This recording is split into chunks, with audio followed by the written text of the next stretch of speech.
Hi, this is Mike Wallach with the Draftsight productivity tip, using mouse gestures. To use mouse gestures, hold down your right mouse button and move your cursor slightly. Then this ring will appear showing you which commands are mapped to gestures. For example, here I've got the line command to the right. All I have to do is move my cursor over to touch that section of the ring and the line command is launched. Then I can start drawing. Okay, I'm going to go ahead and undo that. So 4 commands is nice, but I'd rather have more. So I'm going to go to the Manage tab of the ribbon, go to Mouse Gestures, and let's take a look at the dialog box. First, this checkbox has to be on in order to enable mouse gestures. 4 gestures is the default, and if you hit this checkbox, it'll show you specifically which commands are mapped to gestures. We have line, open, save, and zoom bounds.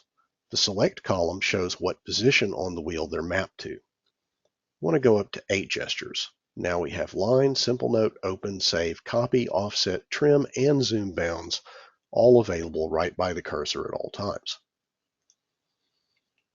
So I can use, say, copy, add some extra wires to my connector here, draw a new line,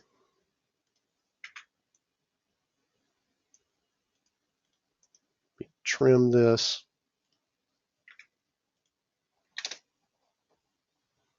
and zoom bounds.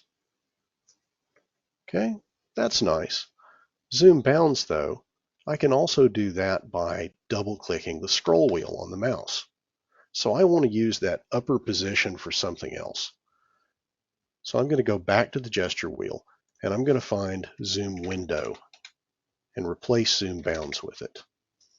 There's Zoom Window. I'll assign that to the upper position. And now I've got Zoom Window available right by the cursor. So that's mouse gestures. Enjoy!